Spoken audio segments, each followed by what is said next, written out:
Good morning, good evening, good night. Welcome to An Appropriate Amount of Soup with myself, Shannon, with Dom over there, the ever unflappable, the podcast where we talk about novels we're writing, novels we're reading, and dumb ideas about other people's novels. And also, it's not just Dom and I on this one. Dom, we have guests. Do you want to introduce our guests? Just before I do, I need to correct you on my unflappableness because I actually flapped on over to Australia. Hey, look at you go. And we're actually sitting in the same room. Proud of you. With each other. What? And our good friends Lyndon and Breallyn from the incredible Pain in the Arts podcast, which if you haven't listened to, you should.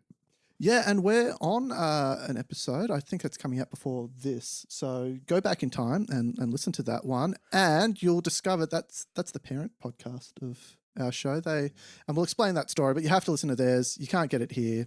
And so, would you like to introduce? Let's start with Bree. Hi, Bree. Hi everyone. Hi, all you soup lovers and literary fans out there. And Bree, you're a part of the creative writing world. Is that true? Well, I think that I am.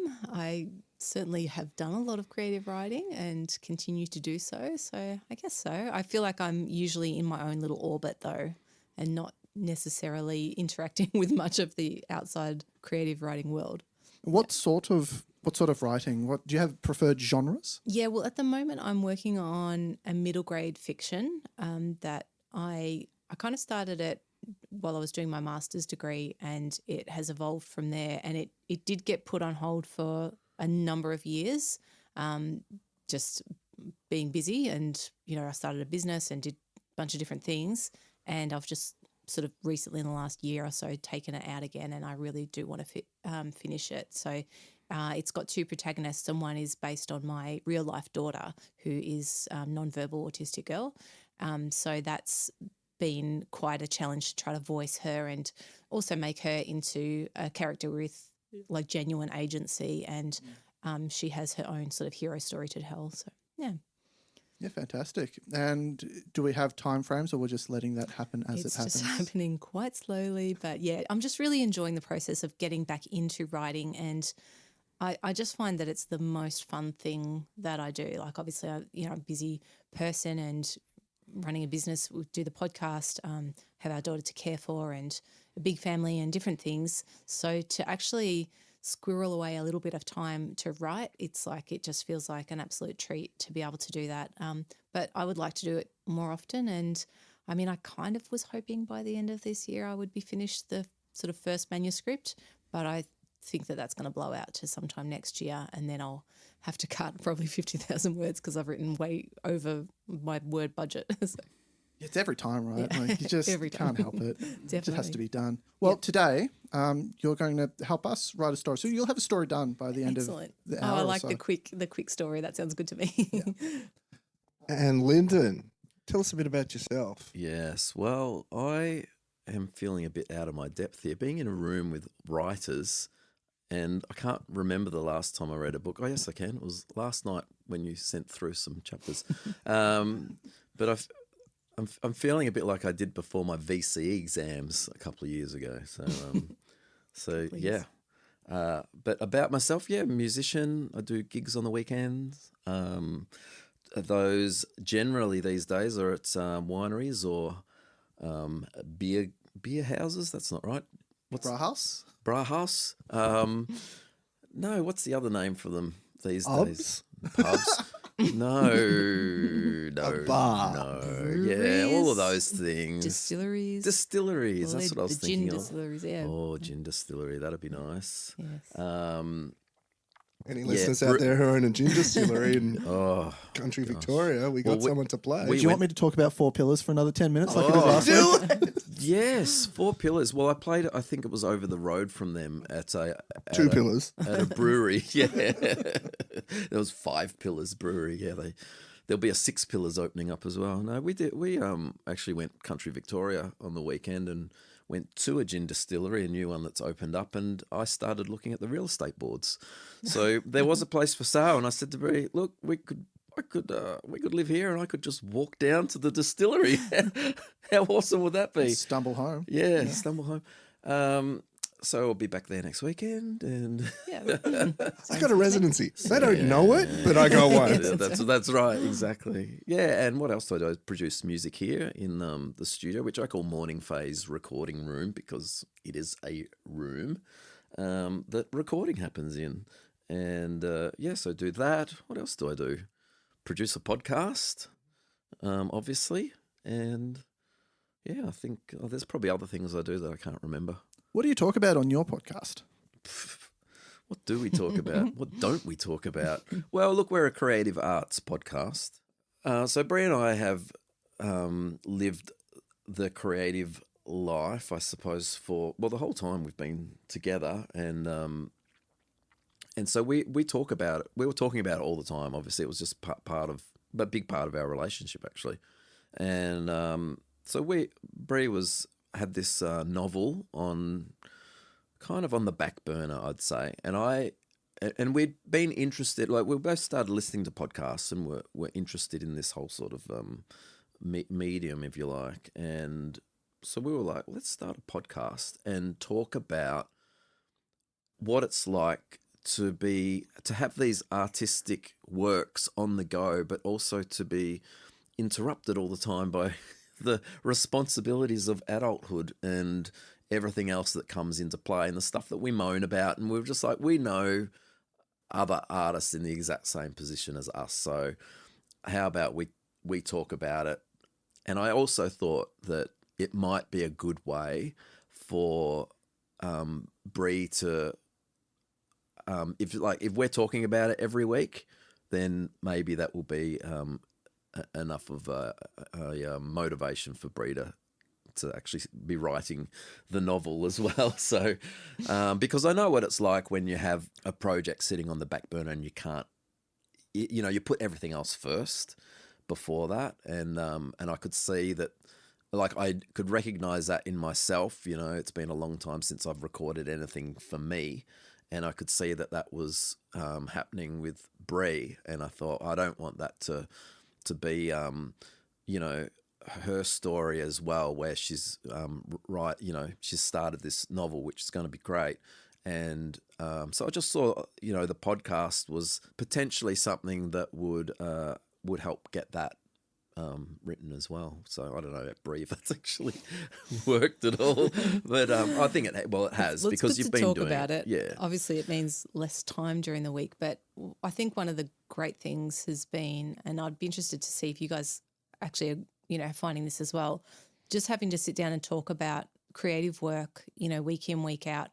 It does feel like I am more of a part of the creative world. Like, you were talking about the literary world, like just generally we're talking to artists a lot. We're reading stories, or, having to kind of engage with the kinds of difficulties that artistic people encounter day after day, and we discuss them on our podcast. But it's definitely made it feel less like we're alone just in our own little bubbles doing our creative work, trying to kind of get that out there among the difficulties of life.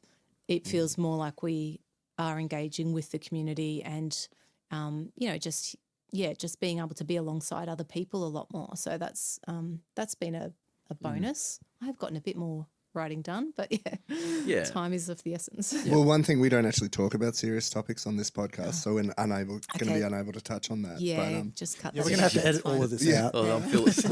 I am feeling more comfortable already. It's different for us. I don't know if Shannon has the same experience, but because we don't interact much with the authors that we interact with. We email them. We email them, they email us back, but I mean, we don't have long form conversations like you guys do on your podcast. But we did just get a lovely email from the last published episode. W.L. No, the author. Yeah, and but that's kind of the limit. So okay, right. It's nice, because we have had the opposite, where we had to pull an episode because someone was so appalled by what we did to their story. Really? Wow. And fair enough too. Yeah. Yeah. And they were unaware, because it was actually their publisher had given it to us. Okay. And then we'd done an episode, and then they'd found out, and were very unimpressed. They were a very serious author, and Okay. as you'll know from listening to our podcast, we're not so serious. That's that's so funny that happened. Did you feel bad after? It was such a good episode. That's the part I felt bad about. yeah, okay. Yeah, okay, it was a very anyway. I was actually interested in that. Like, do you hear back from authors? Do they kind of get like, are they part of the loop at the end, kind of going, "Oh, I wish I'd thought of that idea," or "I can't believe you did that to my character," or anything like that? It depends on the author. We ask people to respond, and preferably on whether social media, on the video itself, or on the audio on whatever platform, just because it's fun.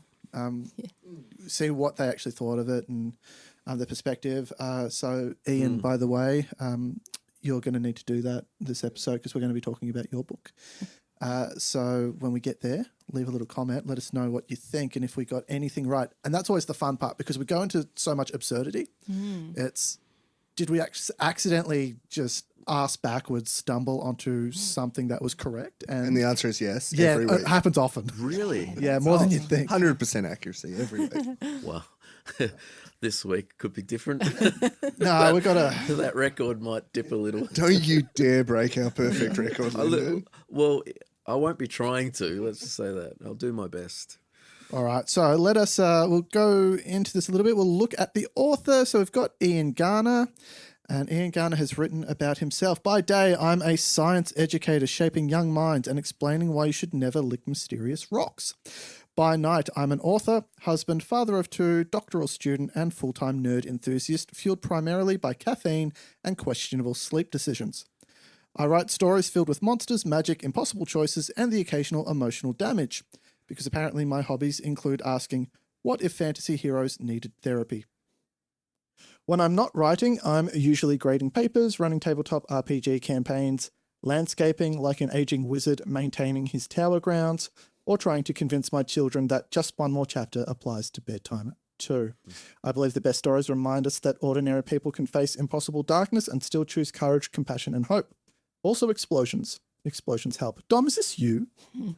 I am feeling quite triggered right now. Triggered or seen? Seen, yeah. Do we know where Ian is from? I don't know. Melbourne. Oh, yeah. Bend, Oregon. Bend, Oregon? Yeah. So we are looking at the book Sins of the Cinder Prophet, which starts off in early autumn in the afternoon. It finds us underground beneath the ruins of an abandoned settlement. We meet a sorcerer and a wizard. The wizard is the Cinder Prophet. He's a disgraced member of the Mages Alliance. They have a table full of magic-y things. They are talking. They say that the dwarf must be alive when he reaches the mines. We don't know who the dwarf is, but they're talking about him.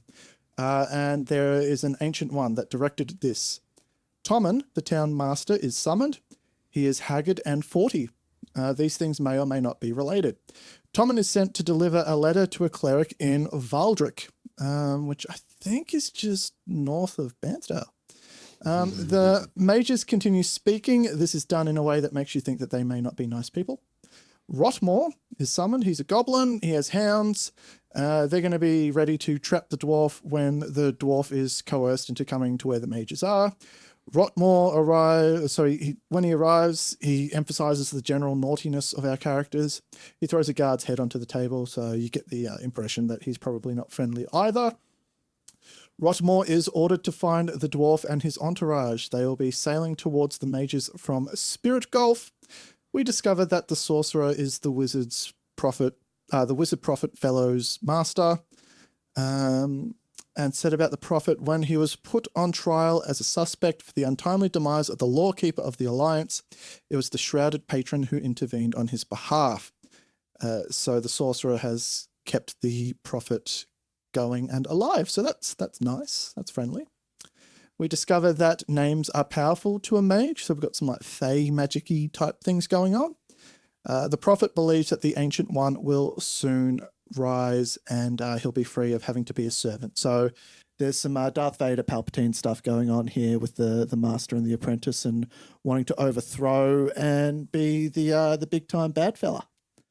Dom, that's what I got so far. What do you got next? I love this. This is so high fantasy, Dungeons and Dragon-y. Isn't it just? Oh, it just really, this floats my boat, tickles my fancy, tickles my boat. So what happens? So we have what's his name? Cinderella,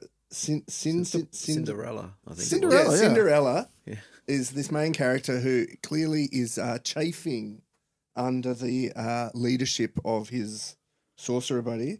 Just general chafing as Just well. general chafing. Well, it's funny you should mention that because it was actually this guy who really brought in the idea of robes for the arcane classes, just for the airflow down below, to avoid the chafing. But anyway, so he needs the dwarf to make it to the dungeon alive, because clearly that is going to be some big MacGuffin-y thing later that will enable him to defeat his boss. Surprise birthday party. Surprise birthday party. Yeah. He's going to pop out of a cake. Yeah. Spoiler alert. Sorry. That's your turn. And so he sends Rotmore, which, by the way, great name for a goblin, off to collect the dwarf. Do we know the dwarf's name? Have we been told? More rot. Morrot. Yeah. Rotmore and Morrot. That's not going to get confusing at all. No, not at all. Okay, so Rotmore goes off to find Morrot, and Morrot is dwarfing, which is to say he is drinking a lot of beer. Mm-hmm. He is, as Terry Pratchett would say, what was it? What's the word for drinking a lot of beer? The Vikings did. Guzzling. Yeah, quaffing. He goes, they're quaffing ale, which, as Terry Pratchett would say, is like drinking but with a lot more spilling.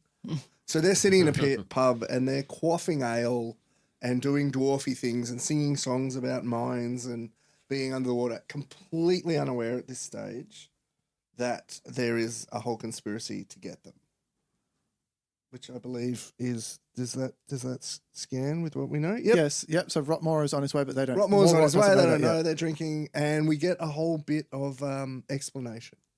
Who is Morrot? What is he doing? Why is he here?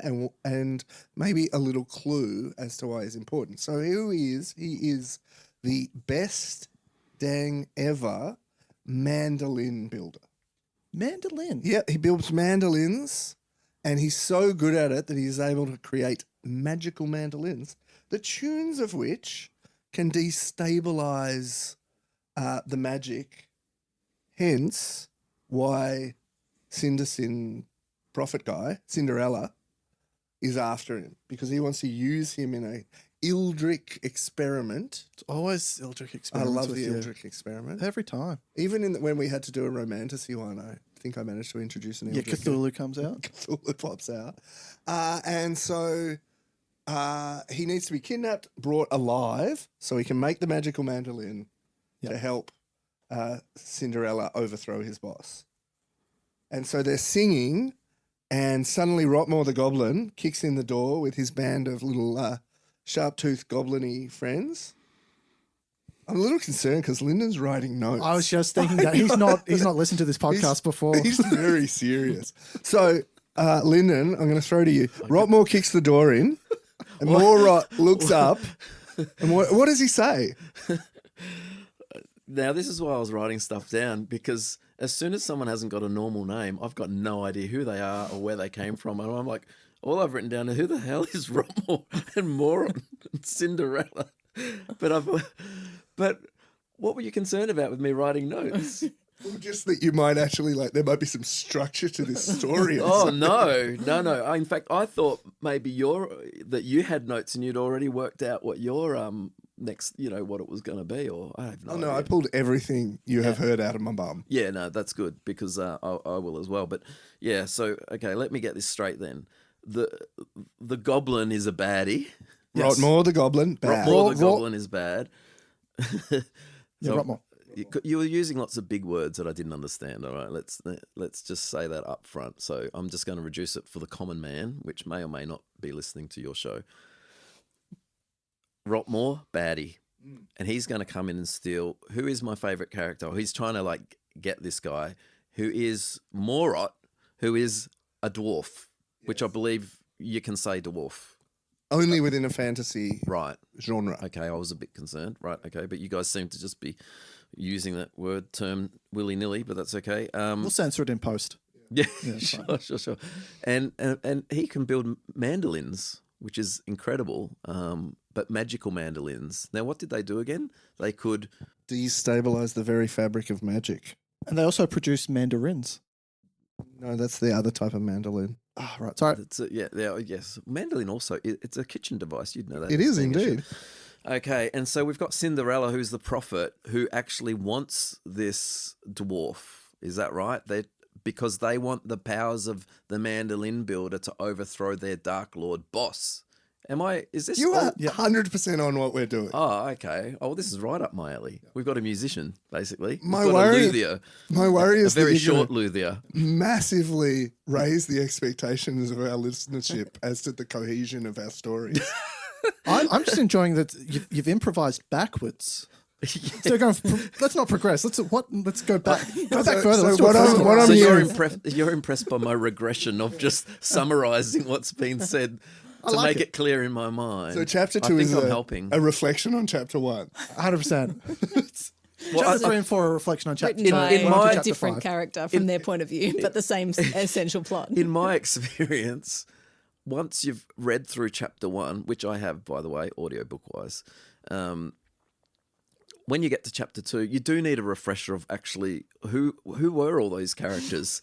And I Because often... it was so long ago. Yeah, it was so long ago. In your case, it's usually 6 to 8 months ago that Yeah, you that's did right. read chapter 1. So, yeah. Apparently, if you read a bit faster and closer together, you do retain a lot more. So, Lyndon, is your contribution to this, you're providing an index? An Is that what you're doing? index, yeah. Who am I throwing to? Who am I throwing to you, Brie? No, you haven't. Over You to haven't me when added you're anything done. No, I to know. the I story just yet. want to know. But I start just, first. I just want to know. Okay. Have you heard of? I wouldn't want to take it up after Have you heard of a game called Fuzzy Duck? That's just what I want to know. Ducky Fuzz. Okay. So this man, Morot, is now he's in a bit of trouble because now that the goblin has arrived, the problem here is he is known to be the world's best mandolin luthier and builder, but he hasn't got a finished one on him, which means his powers to Put in a sting there. his powers to be able to interrupt this, what was it, space-time Very continuum fabric of very arcane. fabric of magic. They're useless right now because he hasn't got a mandolin, so he needs to be able to somehow at least put something together. So a mandolin, how many strings would a mandolin normally have on it? 47. Okay, 8. So now what he's doing is he's figuring out a way to, can he luthier up something quickly with just one string, because the powers that are harnessed in the mandolin are so great, clearly, to be able to destabilize the world's GDP or whatever it was. Is it? One string is enough. One string, one fret, one mandolin. So that's pretty much his tagline. For his on his website. Yeah, for his website. Mandolins are us. Dwarf. Yeah, that's right. But unfortunately for him, he's in a dungeon. No light to speak of. Is he not in a He's dungeon? in a pub. He was in the pub. Right, that's drinking. He could be in the basement Guzzling. of the pub if he's you in the like. basement of the pub. There you go. Because he's a dwarf. They like... Why is I he like not the in? underground stuff. Yeah, Oh, that yeah, makes I sense. could- I heard pub and I thought immediately dungeon. They're similar. So he's in a... What the hell's going on? Is he drinking? Oh, he is. He's pushing back the beers like, no, yeah. He's quaffing. He's quaffing. quaffing. Yeah, that's right. You would think this is a problem to be quaffing when you're only 4'6", right? But he has another skill, and that is he can drink anyone under the table, largely because he's already under the table standing up. Right? But the superpower is not so much in his drinking, but it's in the ideas that come to him when he is, when he's over 0.05, let's say.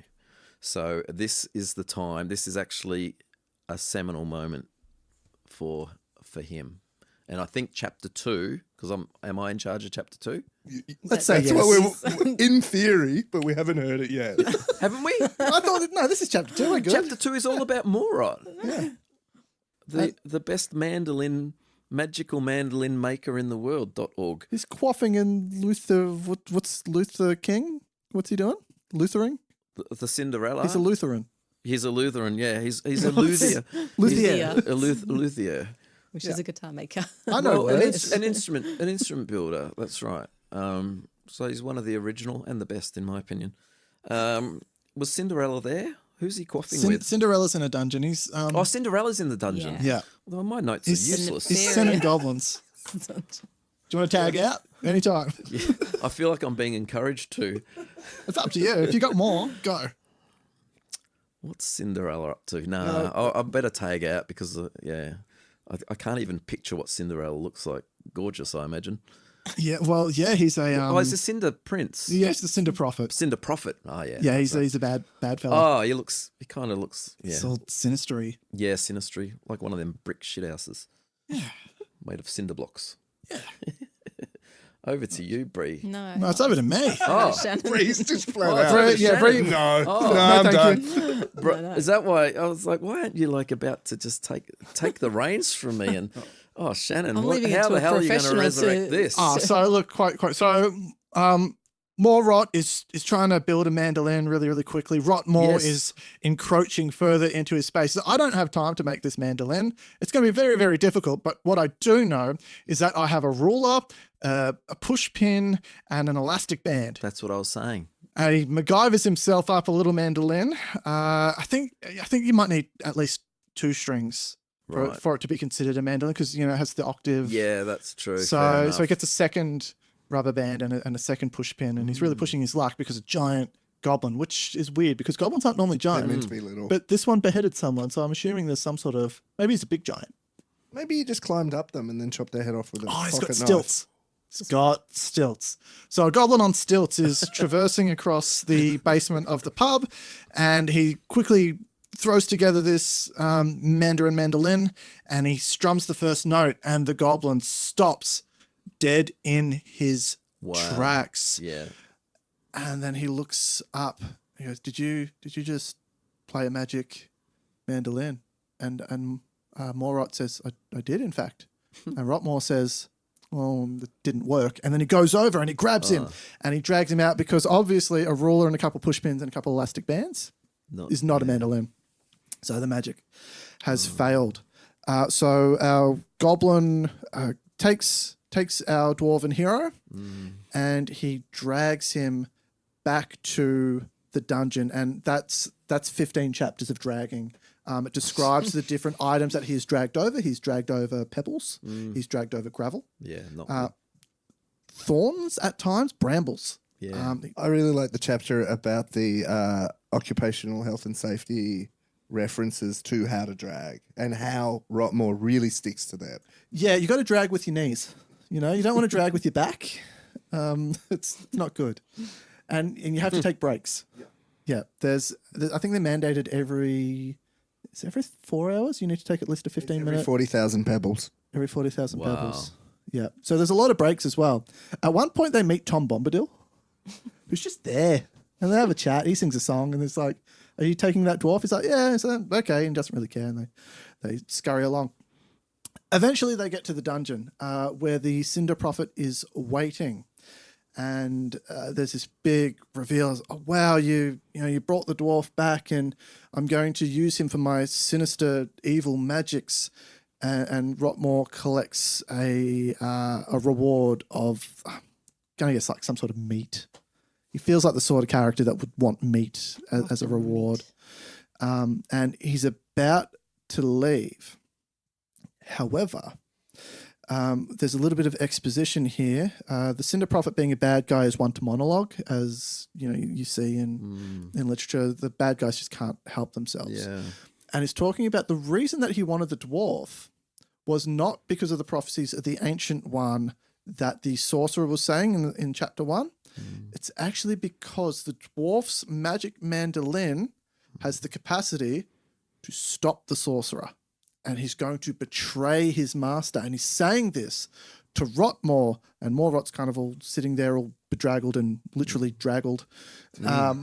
He was, wasn't he? Yeah. He's in a post-drag funk. He was eye draggled. Eye draggled. Yeah, it's the new Apple product. Yeah, that's right. Yeah. And then while all of this exposition is happening, the sorcerer walks in, and we discover that the sorcerer heard the prophet talking about the potential betrayal. Brie, Oh, goodness. what happens next? Well. If you want, you can just summarize everything that's already happened. Okay. Do an I've index. heard that works out quite well. If you need, I've got some great ideas for this chapter 2. You might have to jump in.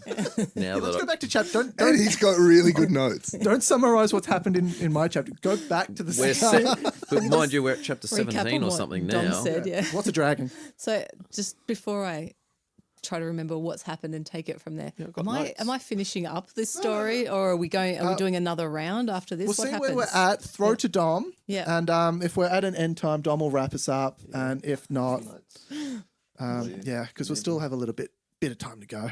Okay, rightio, right. If you find a good ending, though, go for it. We'll do a sequel. Okay. Well, thank you for your notes, Lyndon. That's going to help me out immensely. Okay. You're welcome. So, I mean, as I suppose with all good villains, they get caught monologuing, and that is their undoing. The sorcerer has walked in, hands on hips, I must say, tapping their toe.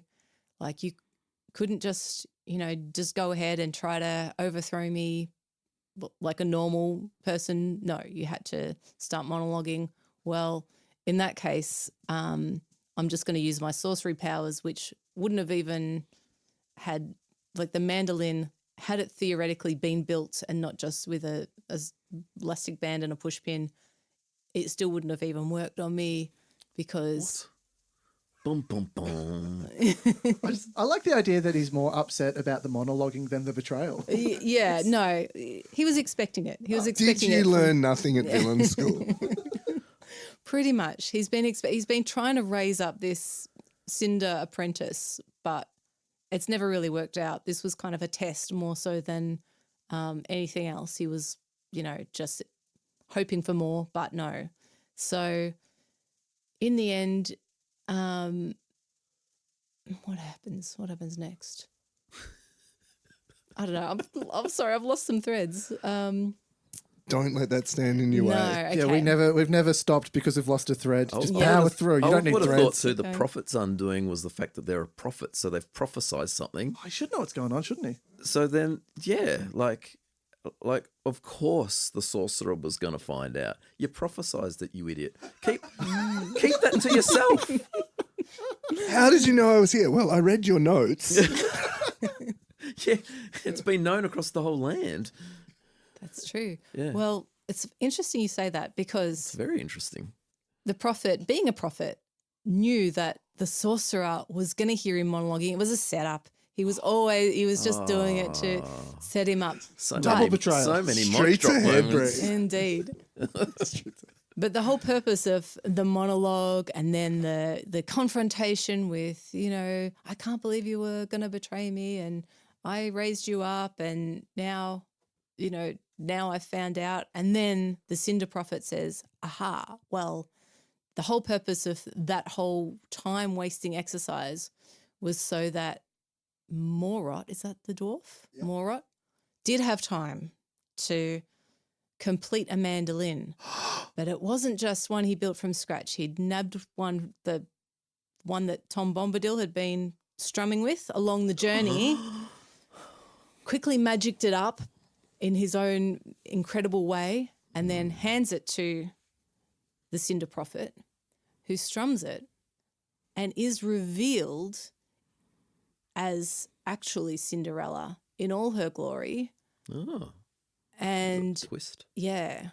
And she's like, finally, this sorcerer has put me under this ridiculous apprenticeship spell. I'd rather be who I really am. And thank you for the mandolin. And what do you reckon about that, Dom? I reckon that's bloody great. So who is she? She like Cinderella. She's like Taylor Swift. Pretty much, yeah. And that's the part 3 of her concert where they just like rip her costume off and it's another costume underneath. Yeah. That's basically what That's just pretty happened. much what happened, yeah. And the so slippers and all. the wizard, is he a wizard? The boss guy. Sorcerer? Sorcerer. The sorcerer. The boss guy. Which The is boss kind of a guy. wizard type. Yeah, they're all, Yeah. it's all wizard adjacent. Yeah.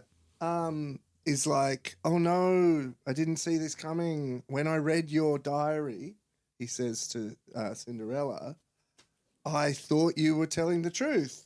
Cinderella's like, ha ha ha ha, you fool. I'm far too good at this whole prophecy thing to let you understand the complicated machinations of my long-term plot to take over the world with my bride, Cinderella. And Cinderella's like, yeah, we're still dating. You're getting a bit full on. But maybe, look, I'm not saying no. I'm just not saying yes now. You still have some pretty bad habits. You got to brush your teeth more. Anyway, sorry about that. Moving on. Wait, who's she talking to? I have no idea. Is that the goblin? Are you having a talk to the There's goblin? a lot more. Yeah. Who? No, she's talking to the... Sorcerer. No, the... The dwarf. Oh, Tom Hiddleston. Morat. Yeah, she's talking to Morat. So that was always their plot, was that they were going to take over together. Oh, are they- She just likes short kings. Yeah. Ah, okay. She was friends with Snow White, and they just like the Yeah. guys. They Oh, like the okay. little guys. Anyway, so yeah, her and Morat are going to take over the world. Clearly fooled old Whizbang, the sorcerer. Yeah. I believe that is his technical is. title. Yeah. And what ensues next 14 chapters is like this mage battle. Oh. Highly detailed. Morat gets his loot back. Ding, ding, ding, ding, ding, ding, ding. Beautiful spell, highly described. Is he Great. playing, wait, he's playing dueling banjos? He that- is. Dueling On mandolins. a lute. On a lute. Yeah, he's left the mandolin. That's gone. Well, keep going, Dom. Yeah, I know. It derailed me with the... Let's re-rail you. Re-rail me. Choo-choo. So, yeah, highly detailed mage battle. And it, Describes at least 3 different colours. lots of colours that don't exist. Whoa. Yeah. Hey. Gets to this point where finally they have defeated Whizbang. As in they removed his feet. Yes. Okay. So he's stumping away. He's trying to escape, but he's got no feet. So he's just on his stump. Have we done that joke before? I think we have, and it still makes me feel ill. So on. he's trying to stump away. Who's got no feet now? Whizbang the sorcerer. Oh, the sorcerer. Yeah, Right, so he's trying to been stump away and defeated. escape, and they're just like walking after them. Even Morat, who's a dwarf, is easily catching up with him because he's got no feet. And what we get is the final, like, Arnold Schwarzenegger-esque line before he takes over. And so what does he say, Lyndon? Oh, so Nubs is nubbed off into Nubbing, the distance. still nubbing. He's Nubbing still about. nubbing. And who's saying the Schwarzenegger line? Either Cinderella or Morat. Oh, he's like, take off your shoes, sorcerer. No, maybe that's not good. No, that's keep that in. That's good. That's the Looks like you need fresh socks. Yes, that's right. I was just hoping for like to go real pathetic, just be like, stop it. Yeah, that's right. Now you can't measure anything in feet. Ah, that's the one. That's it. That's the one. And then he turns around, and what we see is Cinderella is doing a shoey. No. Wine. Has she taken the foot out? He took the foot out. He's doing a shoey. He's like, oh man, as if that is not offensive enough that you chop my feet off. Dom, just over 50% of our audience is from the US. Do they know what a shoey is now? They've seen it, I haven't hope they? so. Has it gone around? Surely because of F1, you'd know what a shoey is. Yeah, Yeah, okay. it's people know about it because they've asked me if I've ever done one. Okay. You're drinking as booze if- out of a shoe, I guess, just for anyone who It's doesn't know. disgusting. I have not, if you're wondering. Yeah. And I will not. But what if it's a sorcerer's shoe? A shoeserer, if you will. Shooter. Is it Look, pointed with a little curly okay, end? Is it one of those Oh. shoes? It's, Oh, it's gross. Wizard of Oz rules. Once he dies, it curls up. Oh, Yes. Yeah. but he's still alive. Oh. So But you've got so to it kill is him at the straight. right moment, and then it pushes all the drink out. Oh, that's clever. Is it? Why do we do this podcast? Yeah. Why do we invite our friends along to I'm be a sorry. part of this debauchery? We've brought your 100% rating down, I think. That's what we've done. Yeah, it's increased your it. fault, Lyndon. Yeah, well, I shouldn't say we. I should say me. Definitely. Oh wait, yeah, we just got a review. It's like would have given it 5 stars, but Lyndon, Yeah. 2 stars. Not enough indexing. Stay in your lane. Fair. That's fair. Anyway, so you were talking and we just spoke over you. No. We're terrible hosts. What happens now? What? Oh, I thought you were throwing it to me before. You did, and then we just started it went going. back, and I Yeah. thought, oh, you just wanted the line that I couldn't deliver. No, you were hilarious, and I couldn't stop myself. No. So, okay. Well, what happens next? Well, clearly he's nubbing off into the sunset.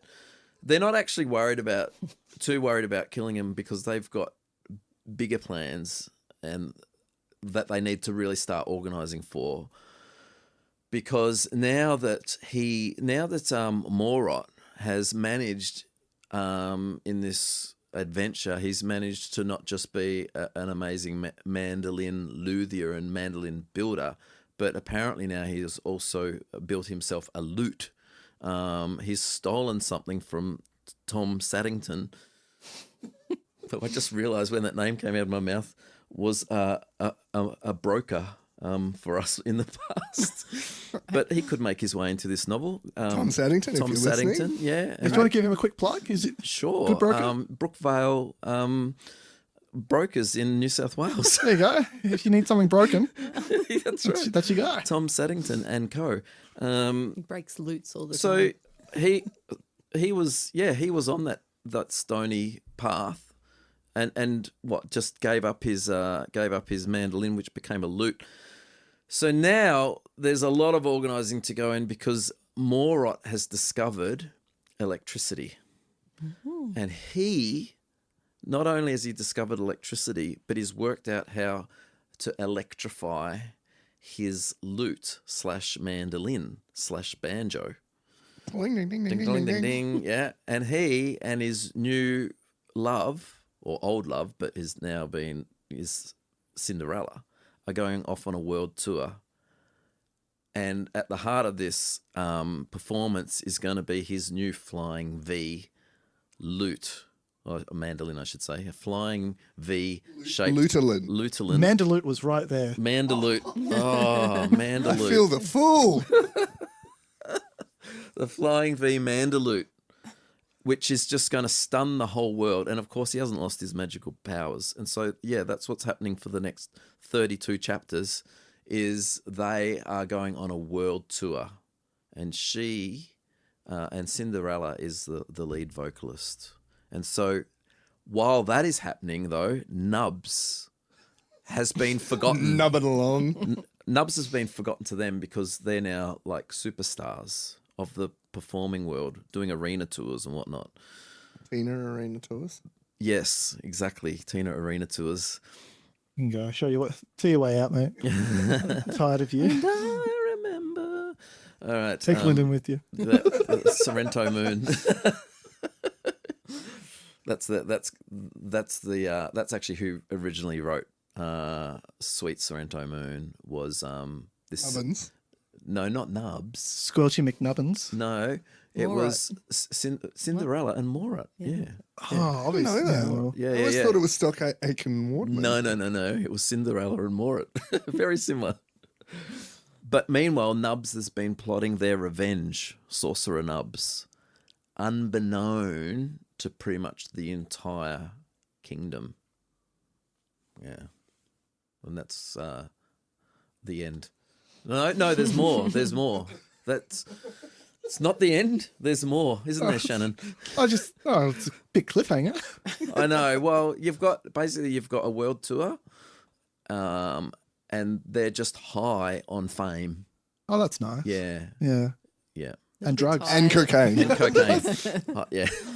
Sorry, I thought this was a children's show. It is I not. wasn't No. going to say Really is not. they're high on money, drugs, sex, and meanwhile, the man Stephen King flower. the man with no feet has he's lurking in the background Yes, to exact his revenge. So they've basically got a Fleetwood Mac scenario going on with that band. Yes, Okay. very much so.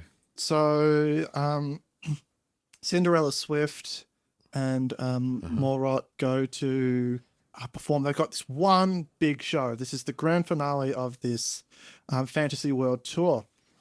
And it's a massive... they don't have an arena because it's a Fantasy World Coliseum. You say Coliseum? Sounds right. Yep. Yeah. Cool.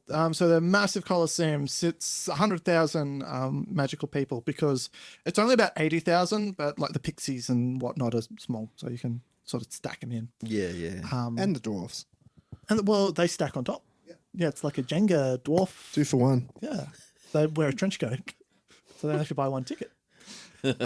Smart. Yeah, so this massive Coliseum, and they're expecting this incredible audience because they are the most beloved minstrels throughout the fantasy world. And they get there, and the show's about to start, and Cinderella walks onto the stage, and she's like belts out the first note of the song, and Morot comes out and he strums the first chord. Yeah. Ding, ding, ding, ding, ding, ding, ding. That's not a chord, that's a riff. Brang would be more chordish. An And arpeggio. That was an arpeggio. well, you can't sing a chord. no, it's hard to sing. We could do it together, Maybe but you we can. 1, won't. 2, 3. Oh, that's one note still.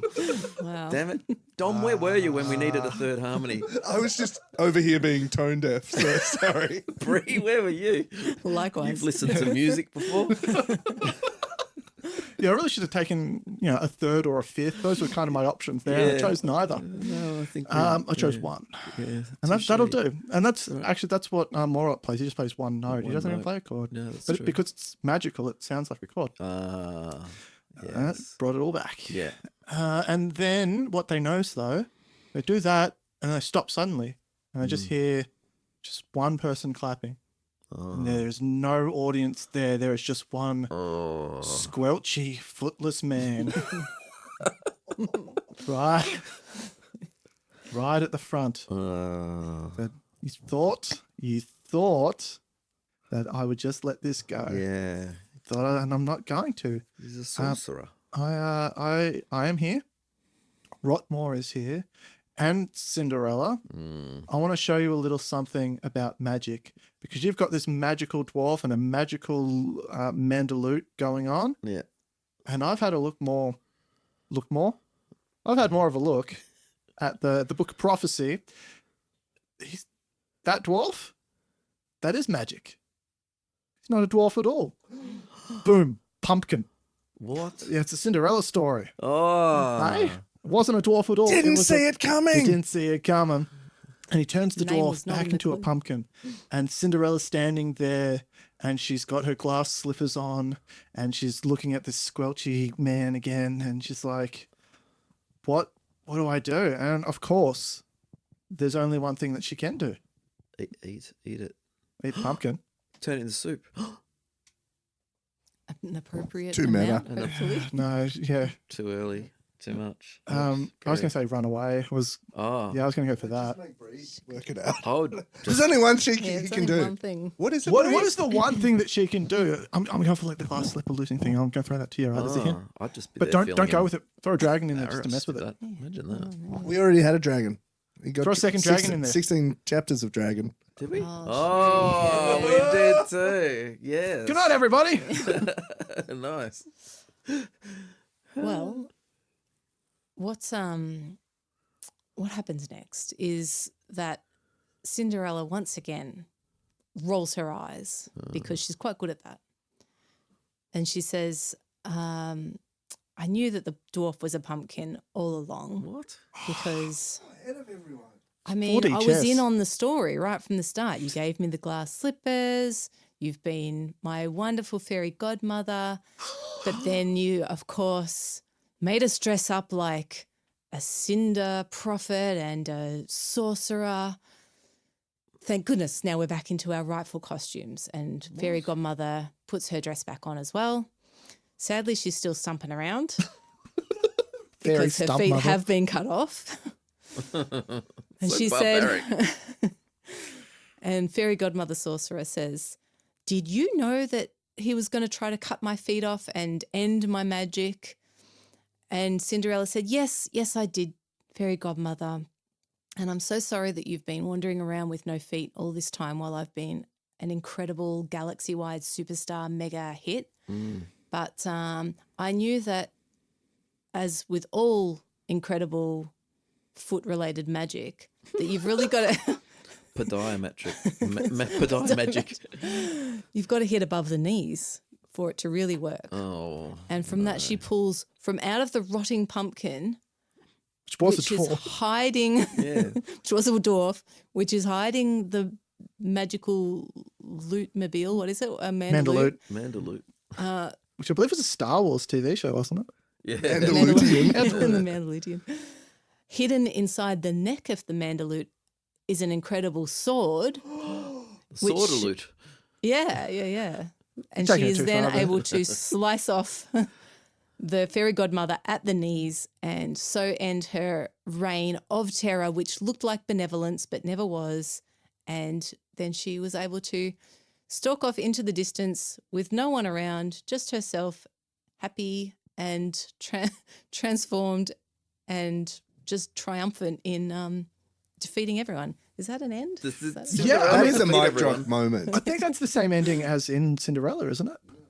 kind of, Kind yeah. of gone, all the Yeah. Well, the Yeah, well, fairy she tale bit. wins. Well, I it's guess what- she He wins. slices off the fairy godmother's knees. Yeah. Yeah, it's those things. Most of the fairy tales we get these days have been sanitized This for is true. children. But Yeah. the original It was Cinderella maiming. There's ends swords, with there's yeah, niche. serious crippling. A lot more stumping and squelching. To really doubt, I'm doubting the actual power of the sorcerer, considering they've gone for so long, like coming up with a way of like getting back at Cinderella or the Cinder Man and the sidekick Pumpkin Face, and never actually had enough power to put their own feet back on. Like, wouldn't that would be the first thing if I was Quite a a sorcerer? serious magical I would injury. be putting my feet back on. No, because you only know the deep magic. Yeah. The older than the deep magic right, is the real magic, which says Friendship. you can't get your feet back. really. No, friendship's the oldest magic. Before. No, Friendship is the oldest magic. no, but Yeah. older But than that. But Is that doesn't you need your gangrene go feet even to walk. before that? Yeah, exactly. Ah.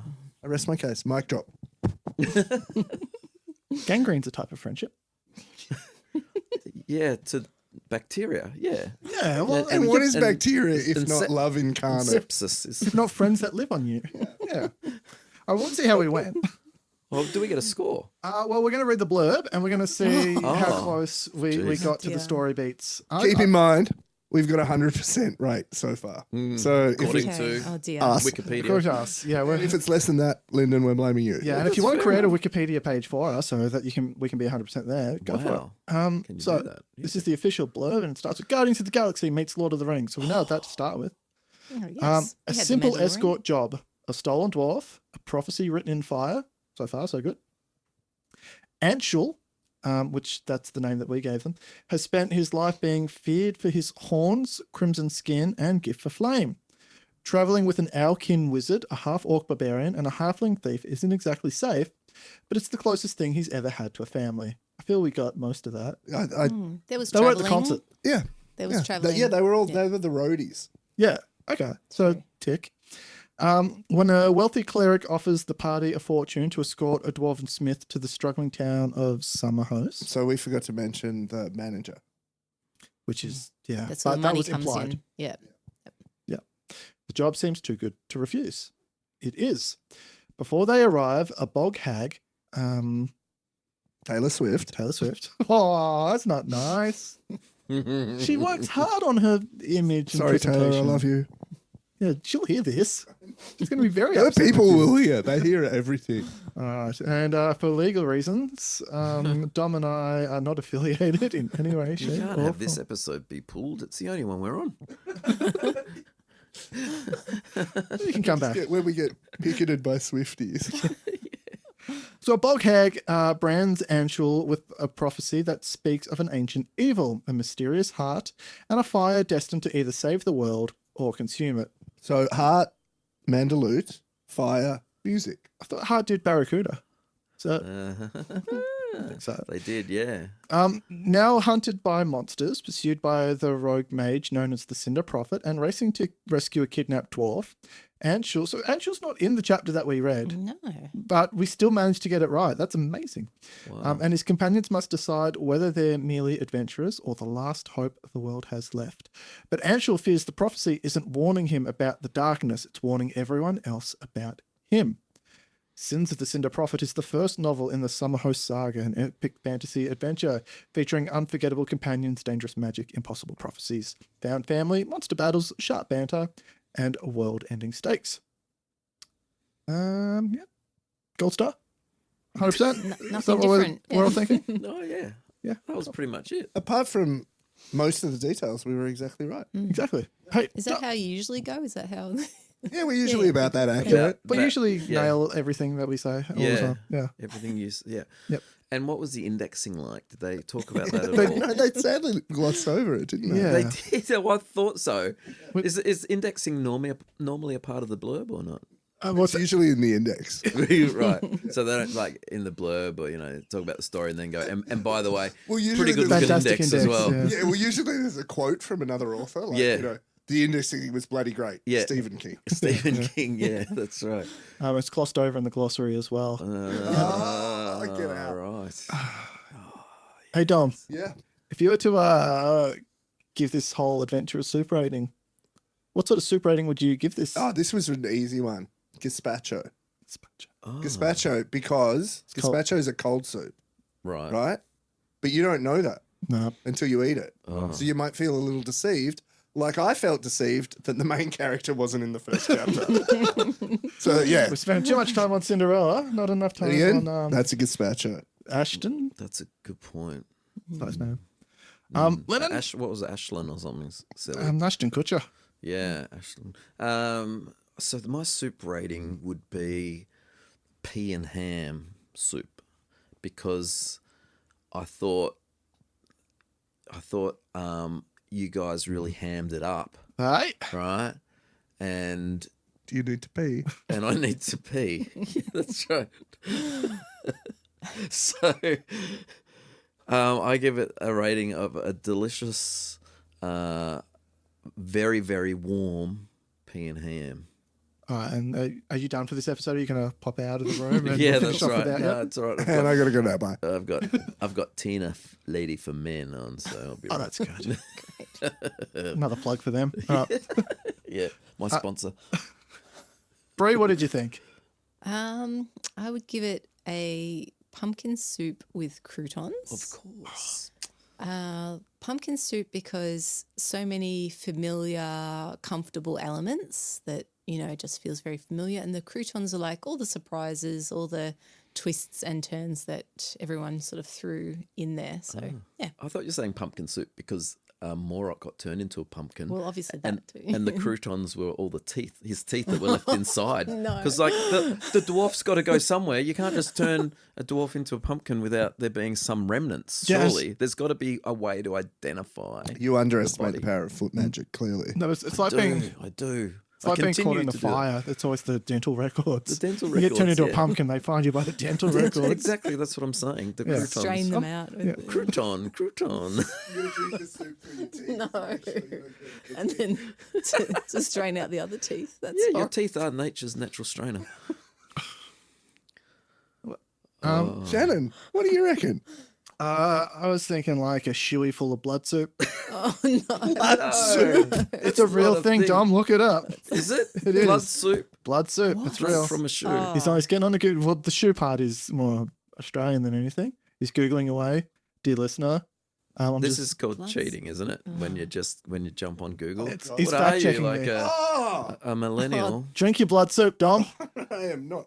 Blood People soup. also ask, what is blood soup made of? Blood. Blood, So it's a yeah. mosquito's yuck. kind of favourite soup, I imagine. Blood soup is any soup that uses blood as a principal ingredient. Oh, okay. That sounds hygienic and like That like actually it's not gonna sounds fill you up 100% with- feasible too, because blood is, it's used in so many things. What is soup if not a liquid that you pretend is an actual meal? Yeah. You know? Oh, that's right. What is it? Well, it's nothing. Isn't Not that. Not that. Not yeah. that. I used to like soup. it? You know what I like in soup? Barley. Oh, that is the best. You know, barley in soup? No, you know what I'm talking about. I mean, it's a bit hot in Bali to be having soup. This Like gazpacho. This is Gazpacho. barley in soup, not soup in barley. Yeah, barley. Barley soup. And what I love about that, Tell for me. all of our American listeners, they'll be going, barley? Barley? Like it's two different words for them. Yeah. You fools. Too many words, Americans. Yeah. Barley is what I'm talking about. Oh, mate, you got to stick that in soup. It's filler, but have you not had barley in soup? Yeah, I have. I just I Not- found it not a since really 1984. interesting aside of you. Yeah, so we're an hour in. Let's talk about barley. I've longed for barley in soup for 30 years. So 30 long years. last Which is episode, Shannon, longer than those friggin' characters were traversing around Middle Earth or whatever they were doing. Shannon got the award for like the latest Derail. ridiculous derail ever. Yeah. You just took that trophy. Wow. And your reward for the latest derail of our show, Yeah. you get to plug your show one more time. What's your Oh, show? wow, I thought Give you it were a gonna say I plug. could go to the loo. The Go to the toilet our after that. show is Pain in the Arts. What is the tagline that we say? Where the pursuit of meaningful art meets the unpredictable demands of real life, and where one of us knows the topic at the same time that you do, because one of us brings a topic, the other one doesn't know about it. Yep. So that's yeah. And Dom and Shannon are on an episode before this airs, so go back and check it out. Listen to us It's a ramble, very and good episode. you can hear us derail 2 Yeah. podcasts in a fortnight. Listen to them back to back and wonder what you're doing with your life. That's right, just slowly destroying the internet, one podcast at a time. Well done, guys. Yeah, thank you. And until next time, keep watching the skies. Thanks for having us.